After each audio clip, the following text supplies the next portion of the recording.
Hi అండి, నమస్తే. Welcome to read విదేశు. జనక మహారాజా దామోదరునకు అత్యంత ప్రీతికరమైన ఈ కార్తీకము నెల రోజులు నియమముగా తాంబూల దానము చేసేవాళ్ళు మరో జన్మలో భూపతులుగా జన్మిస్తారు. ఈ నెలలో పాడ్యమి లగైతూ రోజుకొక్క దీపము చొప్పున విష్ణు సన్నిధిన వెలిగించేవాళ్లు వైకుంఠగాములవుతారు. సంతాన వాంఛితుడు కార్తీక పౌర్ణమి నాడు వాంఛా సంకల్పపూర్వకంగా సూర్యుని ఉద్దేశించి స్నాన దానాదులను చేయడం వలన సంతానవంతులవుతారు. విష్ణు సన్నిధిన కొబ్బరికాయను దక్షిణ తాంబూలాలతో సహా దానమిచ్చిన వాళ్ళకి వ్యాధులు రావు, దుర్మరణాలు కానీ సంతాన విచ్ఛేదాలు కానీ జరగవు. పూర్ణిమ నాడు విష్ణు సన్నిధిన స్తంభదీప ప్రజ్వలనం వలన వైకుంఠపతిత్వం సిద్ధిస్తుంది. రాతితో గాని కొయ్యతో గాని స్తంభం చేయించి దానిని విష్ణు ఆలయమునకు ముందు పాతి ఆ మీదట శాలిధాన్యము వ్రీహిధాన్యమును నువ్వులను పోసి దానిపై నేతితో దీపము పెట్టిన వాళ్ళు హరిప్రియులవుతారు. ఈ స్తంభదీపాన్ని చూసినంత మాత్రం చేతనే సమస్త పాపాలు నశించిపోతాయి. ఈ దీపమును పెట్టిన వాళ్ళకి వైకుంఠపతిత్వం సిద్ధిస్తుంది. ఇక దీపాన్ని దానము చేయడం వలన కలిగే పుణ్యాన్ని వర్ణించడం నా వల్లయ్యే పని కాదు.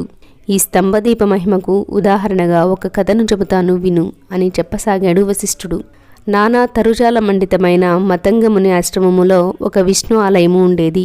ఎందరెందరో మునులు ఆ ఆలయానికి వచ్చి కార్తీక వ్రతులై ఆ నెల్లాళ్ళు శ్రీహరిని షోడశోపచారాలతోనూ అర్చిస్తూ ఉండేవాళ్ళు. ఒకానొక కార్తీక మాసములో వ్రతస్థలమునందు ఒక ముని కార్తీకములో విష్ణు సన్నిధిన స్తంభదీపమును పెట్టడం వలన వైకుంఠము లభిస్తుందని చెప్పారు.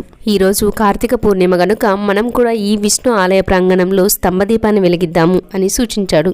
అందుకు సమ్మతించిన ఋషులందరూ ఆ గుడి ఎదుటనే కొమ్ములు కణువులు లేని స్తూపాకారపు చెట్టును ఒకదానిని చూసి దానినే స్తంభముగా నియంత్రించి శాలివ్రీహి తిలసమేతంగా దానిపై నేతితో దీపాన్ని వెలిగించి విష్ణుకు అర్పణ చేసి పునః గుడిలోకి వెళ్లి పురాణ కాలక్షేపం చేయసాగారు. అంతలోనే వారికి చటచట రావాలు వినడంతో వెనుతిరిగి స్తంభదీపం వైపు చూశారు. వాళ్లలా చూస్తూ ఉండగానే ఆ స్తంభము పటపట రావాలతో నిలువున పగిలి నేలకు పడిపోయింది. అందులోంచి ఒక పురుషాకారుడు వెలువడడంతో విస్మయచకితులైన ఆ ఋషులు, ఎవరు నువ్వు? ఇలా స్థాణువులా ఎందుకు పడి ఉన్నావు? నీ కథ ఏమిటో చెప్పు అని అడిగారు. అందుకు ఆ పురుషుడు ఇలా చెప్పసాగాడు.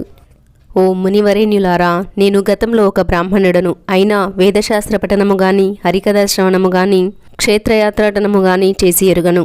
అపరితమైన ఐశ్వర్యము వలన బ్రాహ్మణ ధర్మాన్ని వదిలి రాజునై పరిపాలన చేస్తూ దుష్టబుద్ధితో ప్రవర్తించేవాడిని. వేద పండితులు ఆచారవంతులు పుణ్యాత్ములు ఉత్తములు అయిన బ్రాహ్మణులను నీచాసనాలపై కూర్చొని యోగించి నేను ఉత్తమాసనముపై కూర్చునేవాడిని. ఎవరికి దానధర్మము చేసేవాణ్ణి కాదు. తప్పనిసరైనప్పుడు మాత్రం ఇంతిస్తాను అంతిస్తాను అని వాగ్దానం చేసేవాణ్ణి తప్ప ద్రవ్యాన్ని మాత్రం ఇచ్చేవాణ్ణి కాదు. దేవబ్రాహ్మణ ద్రవ్యాలను స్వంతానికై ఖర్చు చేసుకునేవాడిని.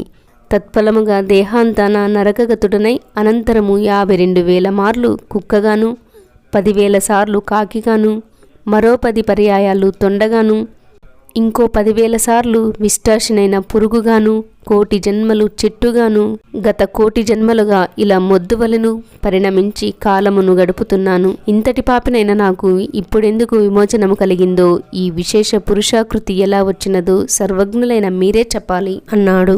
ఆ ఉద్భూత పురుషుని వచనాలను విన్న ఋషులు తమలో మాటగా ఇలా అన్నారు. ఈ కార్తీక వ్రత ఫలం యథార్థమైనది సుమా. ఇది ప్రత్యక్ష మోక్షదాయకము. మన కళ్ళ ముందరే ఈ కొయ్యకు ముక్తి కలిగినది కదా. అందున కార్తీక పూర్ణిమ నాడు స్తంభదీపమును పెట్టడం సర్వత్రా శుభప్రదము. మనచే పెట్టబడిన దీపము వలన ఈ మొద్దు ముక్తి పొందినది. మొద్దైనా మ్రానైనా సరే కార్తీకములో దైవ సన్నిధిని దీపాన్ని వహించడం వలన దామోదరుని దయవల్ల మోక్షమును పొందడం తథ్యం. ఇలా చెప్పుకుంటున్న వారి మాటలను విన్న ఉద్భూత పురుషుడు, అయ్యలారా, దేహి ఎవరు, జీవి ఎవరు? దేవుడు దేనిచేత ముక్తుడు దేనిచేత బద్ధుడు అవుతున్నాడో, దేనిచేత దేహులకి ఇంద్రియాలు కలుగుతున్నాయో వివరింపుడు అని ప్రార్థించడంతో ఆ తాపసులలో ఉన్న అంగీరసుడు అనే ముని అతనికి జ్ఞానబోధ చేయసాగాడు. నాయనా, ఒకప్పుడు కైలాసంలో పార్వతీదేవికి శివుడు చెప్పిన విషయాలనే నీకిప్పుడు నేను చెబుతున్నాను, శ్రద్ధగా విను. కర్మబంధము ముక్తి, కార్యము కారణము, స్థూల సూక్ష్మము, ఈ ద్వంద్వ సంబంధితమే దేహం అనబడుతుంది. జీవుడంటే వేరెవరూ కాదు, నీవే. అప్పుడు నేనెవర్ని అని నువ్వు నిన్నే ప్రశ్నించుకుంటే నేనే బ్రహ్మనై ఉన్నాను, అది నిశ్చయము. అనే సమాధానం వస్తుంది. పురుషుడిలా అడిగాడు, అంగీరస, నువ్వు చెప్పిన వ్యాఖ్యార్థ జ్ఞానము నాకు తట్టలేదు. నేనే బ్రహ్మను అనుకోవడానికైనా బ్రహ్మ అనే పదార్థము గురించి తెలిసి ఉండాలి కదా. ఆ పదార్థ జ్ఞానం కూడా లేనివాడనైనా నాకు మరింత విమర్శగా చెప్పమని కోరుతున్నాను. అంగీరసుడు ఇలా అన్నాడు, అంతఃకరణానికి, తద్వ్యాపారాలకి, బుద్ధికి సాక్షి సచ్చిత్ ఆనందరూపీ అయిన పదార్థమే ఆత్మ అని తెలుసుకో. దేహము కుండవలే రూపాధివత్గా ఉన్న పిండశేషము ఆకాశాది పంచభూతాల వలన పుట్టినది అయిన కారణంగా ఈ శరీరము ఆత్మేతరమైనదే తప్ప ఆత్మ మాత్రము కాదు. అదేవిధంగా ఇంద్రియాలు గాని, అగోచరమైన మనస్సు గాని, అస్థిరమైన ప్రాణము గాని ఇవేవి కూడా ఆత్మ కాదు అని తెలుసుకో. దేనివలనైతే దేహేంద్రియాలన్నీ భాసమానాలవుతున్నాయో అదే ఆత్మగా తెలుసుకుని ఆ ఆత్మ పదార్థమే నేనే ఉన్నాను అనే విచికిత్సను పొందు. ఏ విధంగానైనా అయస్కాంతమని తాను ఇతరుల చేత ఆకర్షింపబడకుండా ఇనుమును తాను ఆకర్షిస్తున్నదో, అదేవిధంగా తాను నిర్వికారి అయి బుద్ధ్వాదులను సైతం చలింపచేస్తున్నదో దానిని ఆత్మవాచ్యమైన నేనుగా గుర్తించు. దేని సాన్నిధ్యము వలన జడాలైన దేహేంద్రియాలు మనఃప్రాణాలు భాసమానాలవుతున్నాయో అదే జనన మరణరహితమైన ఆత్మగా భావించు. ఏదైతే నిర్వికారమైన నిద్ర, జాగ్రత్త, స్వప్నాదులను వాటి ఆద్యంతాలను గ్రహిస్తున్నదో అదే నేనుగా స్మరించు. ఘటాన్ని పరీక్షింపచేసే దీపం ఘటితమైనట్లయితే దేహాంతమై నేను అనబడే ఆత్మచేతనే దేహాదులన్నీ భాసమానాలవుతాయి. సమస్తము పట్ల ఏర్పడుతూ ఉండే అనూహ్య అగోచర ప్రేమకు ఆకారమే నేనుగా తెలుసుకో. దేహేంద్రియ, మన, ప్రాణ, అహంకారాల కంటే విభిన్నమైనదని జనితత్వం, అస్తిత్వం, వృద్ధిగతత్వం, పరిణామత్వం, క్షీణత్వం, నాశంగతత్వాలనే షడ్వికారాలు లేని దానినే ఆత్మగా, అదే నీవుగా, ఆ నీవే నేనుగా, నేనే నీవుగా త్వమేవహంగా భావించు. ఈ విధంగా త్వం అంటే నీవు అనే పదార్థ జ్ఞానాన్ని పొంది తత్కారణాత్ వ్యాపించే స్వభావము వలన సాక్షాత్తు విధిముఖంగా తత్ శబ్దాన్ని గ్రహించాలి. తత్ శబ్దానికి బ్రహ్మ అని అర్థము, అతః శబ్దానికి బ్రహ్మణ్యమైన ప్రపంచమని అర్థం. వ్యావృత్తి అంటే ఇది కాదు, ఇది కాదు అనుకుంటూ ఒకటొకటిగా ప్రతిదానిని కొట్టిపారేయడము. అంటే ఈ చెయ్యి ఆత్మ కాదు, ఈ కాలు ఆత్మ కాదు అనుకుంటూ సర్వావయవ ఇంద్రియాలు సంపూర్ణ దేహాన్ని కూడా ఇది కాకపోతే మరి అది ఏది అని ప్రశ్నించుకుంటూ పోగా మిగిలేదే ఆత్మ లేక బ్రహ్మం. ఇక సాక్షాత్ విద్ముఖాత్ అంటే సత్యం జ్ఞానమనంతం బ్రహ్మ అనే వాక్యాల ద్వారా సత్యత, జ్ఞానం, ఆనందాల వల్లనే ఆత్మను తెలియగలగాలని అర్థం. ఆ ఆత్మ సంసార లక్షణావేష్టితం కాదని, సత్యమని, దృష్టిగోచరము కాదని, చీకటి నెరుగదని లేదా చీకటికి అవతలిదని, పోల్చి చెప్పడానికి వీలు లేనంతటి ఆనందమయమని, సత్యప్రజ్ఞాది లక్షణయుతమని, పరిపూర్ణమని పూర్వోక్త సాధనల వలన తెలుసుకో. అబ్బాయి, దేనినైతే సర్వజ్ఞం, సర్వేశం, సంపూర్ణ శక్తివంతం అని వేదాలు కీర్తిస్తున్నాయో ఆ బ్రహ్మ నేనేనని గుర్తించు.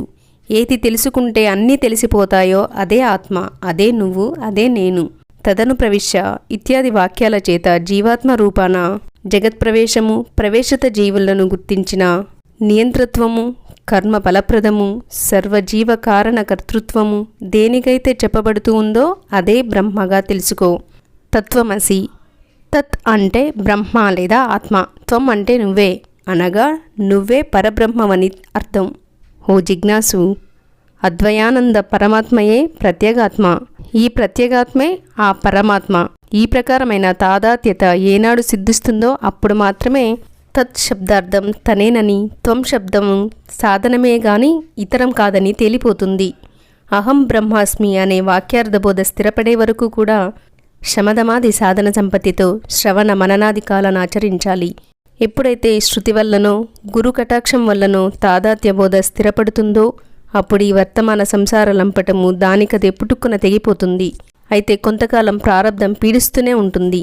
అది కూడా క్షయమవడంతో పునరావృత్తిరహితమైన స్థాయికి చేరుతాము. దానినే ముక్తి, మోక్షము అంటారు.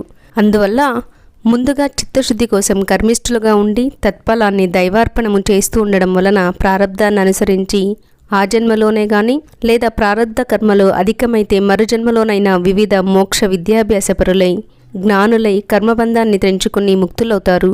నాయన, బంధించేవి ఫలవాంఛిత కర్మలు, ముక్తినిచ్చేవి ఫలపరిత్యాగ కర్మలు అని ఆపాడు అంగీరసుడు. అంగీరసుడు చెప్పింది వినిన ఉద్భూత పురుషుడు కర్మయోగాన్ని గురించి ప్రశ్నించడంతో అంగీరసుడు ఇలా చెబుతున్నాడు. చక్కటి విషయాన్ని అడిగావు, శ్రద్ధగా విను. సుఖదుఖాది ద్వంద్వాలన్నీ దేహానికే గాని తదతీతమైన ఆత్మకు లేవు. ఎవడైతే ఆత్మానాత్మ సంశయగ్రస్తుడో వాడు మాత్రమే కర్మలను చేసి తద్వారా చిత్తశుద్ధిని పొందినవాడై ఆత్మజ్ఞాని కావాలి. దేహదారి అయినవాడు తన వర్ణాశ్రమ విద్యుక్తాలైన స్నాన శౌచాధిక కర్మలను తప్పనిసరిగా చేసి తీరాలి. స్నానం చేయకుండా చేసే ఏ కర్మమైనా సరే ఏనుగు తిన్న వెలగపండులా నిష్ఫలమే అవుతుంది. అందున బ్రాహ్మణులకు ప్రాతస్నానం వేదోక్తమైనది. ప్రతిరోజు ప్రాతస్నానం చేయలేని వాళ్ళు సూర్య సంచారము గల తులా కార్తీక మకరమాగ మేష వైశాఖలోనైనా చేయాలి. జీవితంలో ఈ 3 మాసాలైనా ప్రాతస్నానాలు చేసేవాళ్ళు తదుపరి వైకుంఠాన్నే పొందుతారు. చాతుర్మాస్యాది పుణ్యకాలాలలో గాని చంద్ర సూర్యగ్రహణ పర్వాలలో గాని స్నానం చాలా ప్రధానము. గ్రహణాలలో గ్రహణకాల స్నానమే ముఖ్యము. సర్వకాలములయందు బ్రాహ్మణులకు పుణ్యకాలాలలో సర్వప్రజలకు స్నాన సంధ్య జప హోమ సూర్య నమస్కారాలు తప్పనిసరిగా చేయవలసి ఉన్నాయి. స్నానాన్ని వదిలినవాడు రౌరవ నరకగతుడై పునః కర్మభ్రష్టుడిగా జన్మిస్తాడు. ఓ వివేకవంతుడా, పుణ్యకాలాలన్నింటా సర్వోత్తమమైనది కార్తీక మాసము. వేదాన్ని మించిన శాస్త్రము, గంగను మించిన తీర్థము, భార్యతో సమానమైన సుఖము, ధర్మతుల్యమైన స్నేహము, కంటికంటే వెలుగు లేనట్లుగానే కార్తీక మాసముతో సమానమైన పుణ్యకాలములు గాని కార్తీక దామోదరుని కంటే దైవము గాని లేడని గుర్తించు. కర్మ మర్మాన్ని తెలుసుకొని కార్తీకములో ధర్మాన్ని ఆచరించేవాడు వైకుంఠమును చేరుతాడు. నాయనా, విష్ణువు లక్ష్మీ సమేతుడై ఆషాఢ శుక్ల దశమి అంత్యంలో పాలసముద్రాన్ని చేరి నిద్రామిషతో శయనిస్తాడు. పునః హరిబోధిని అనబడే కార్తీక శుక్ల ద్వాదశి నాడు నిద్రలేస్తాడు. ఈ నడుమ 4 మాసాలనే చాతుర్మాస్యం అంటారు. విష్ణువునకు నిద్రాసుఖప్రదమైన ఈ 4 నెలలు కూడా ఎవరైతే హరిధ్యానము పూజలను చేస్తుంటారో వాళ్ల పుణ్యాలు అనంతమై విష్ణులోకాన్ని పొందుతారు. ఈ విషయమై ఒక పురాణ రహస్యాన్ని చెబుతాను, విను. ఒకానొక కృతయుగంలో విష్ణువు లక్ష్మితో సహా వైకుంఠ సింహాసనాన్ని అలంకరించి ఉండగా నారదుడు అక్కడకు వెళ్ళి వారికి మ్రొక్కి, హే శ్రీహరి, భూలోకంలో వేద విధులు అడుగంటాయి. జ్ఞానులు సైతం గ్రామ్య సుఖాలకు లోనైపోతున్నారు. ప్రజలంతా వికర్ములై ఉన్నారు. వారెలా విముక్తులవుతారో తెలియక నేను దుఃఖిస్తున్నాను. నారదుని మాటలను విశ్వసించిన నారాయణుడు సతీ సమేతుడై వృద్ధ బ్రాహ్మణ రూపధారి అయి తీర్థక్షేత్రాదులలోనూ బ్రాహ్మణ పరిషత్ పట్టణాలలోనూ పర్యటించసాగాడు. కొందరు ఆ దంపతులకు అతిథి సత్కారాలు చేశారు, కొందరు హేళన చేశారు. ఇంకొందరు లక్ష్మీనారాయణ ప్రతిమలను పూజిస్తూ వీళ్లను తిరస్కరించారు. కొందరు అభక్షాలను భుజిస్తున్నారు. ఇలా ఒకటేమిటి, అతి తక్కువ పుణ్యకార్యాచరణలని అధిక పాపాచరణలని చూసిన శ్రీహరి ప్రజోద్ధరణ చింతనా మానసుడై చతుర్భుజాలతో కౌస్తుభాది ఆభరణాలతో యథారూపాన్ని పొంది ఉండగా జ్ఞానసిద్ధుడు అనే ఋషి తన శిష్యగణ సమేతంగా వచ్చి ఆయనను ఆరాధించాడు, అనేక విధాలుగా స్తుతించాడు. వీడియోని లైక్ చేసి కామెంట్ చేయండి, అలాగే షేర్ చేసి సబ్స్క్రైబ్ చేసుకోండి. థ్యాంక్ యూ ఫర్ వాచింగ్ అండి. 9వ రోజు కార్తీక పారాయణ సమాప్తం. సర్వం ఉమామహేశ్వర పాదార్పణం.